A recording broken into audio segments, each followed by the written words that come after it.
We're now joined by Charlotte Gutman, who is the deputy leader here of the Jewish community in Brussels. It's great to be joining you again, Charlotte. We're here for the ECI Conference, which is really designed to generate support and encouragement for Israel and the Jewish people. How important do you feel it's for Christians to get behind the Jewish community here in Brussels and across Europe? I think it's very important and very crucial today.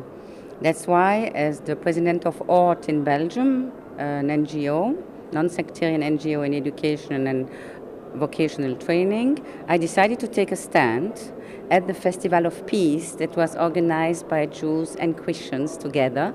And it was an amazing day of gospel atmosphere and Israeli dances and songs, and it was beautiful to see this strong relationship that we have as Judeo-Christian era that we live in. So I am a big fan of this cooperation, and I think dramatically today we need it as Jewish people and to protect Israel in a way also. And what do you think of the current situation Israel finds itself in today? I mean, 3 Israelis have been killed by Hamas rockets and missiles fired from Gaza. What do you make of the current situation? Well, you know, my subject are the misleading words. And so we have to observe provocation on one side and on the other side a response. Once you cannot refrain from giving a response because it's out of limit. 120 rockets were sent yesterday in a day from Gaza to Israeli cities. So I did ask the representative of Lady Ashton now, how many rockets need to be sent on Israeli cities to justify an official reaction by the EU? I'm sure that if there would be 1 rocket sent here, inside Belgium, from one city to the other, there would never be a second one. And why do you think we haven't got a reaction from the European Union in response to this barrage of rockets attacks that have been fired on vulnerable Jewish communities in southern Israel? Why? I mean, it's I don't know what they are waiting for, but it's very scary to see the lack of reaction, because it looks like, and the Israelis also feel like that, is that it's a unique case in the world. Only with this little territory will there be such a behavior towards Israelis and their citizens, and the lack of respect in a way for what they are, normal civilians.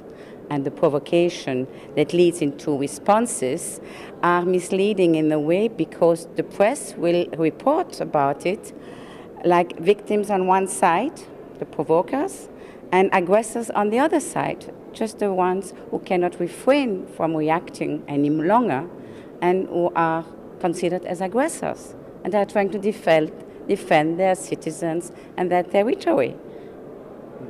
I mean, when we've seen probably mainstream media reporting on the current incident that's taking place in Israel, and particularly Israel's conflict with Hamas, sadly it's only become a news story now that the Israelis have actually retaliated to the barrage of missile attacks. Do you think there is a danger in misleading reporting and coverage of this conflict that can actually escalate and lead to a rise of anti-Semitism across Europe? It's linked. It has been linked for years, and it will be linked for the future as well. And we have to live with it. We cannot say what's going to be, but for sure it's linked. Okay. Charlotte Gutman, thank you for joining us today. We're now joined by Rhea Kalanova, who is the Deputy Secretary General of the European Jewish Congress. You attended this very important, significant conference organised by the European Coalition for Israel, and you spoke very powerfully about the rise of anti-Semitism and the fear within the Jewish communities here in Brussels. How real is that fear of anti-Semitism in Europe? As I explained today, what is happening now with the rise of anti-Semitism, so many years after the end of the Second World War, it is really sad, but it is a fact. And the fact is, as I explained today during the conference, is it normal for a citizen of one of the most progressive, democratic European country as Belgium to to go around the city freely and not to be able to enter a Jewish school or a synagogue without being checked, without seeing all these people heavily armed, police, cameras. We only one minority, Jewish minority in Europe, that experience this kind of feeling. You can go to a church, you can go to a university, to a Catholic school, whatever, without any fear and without any security. Because that means all this heavy security around Jewish institutions, that means that governments take this seriously, that they know that there is a danger.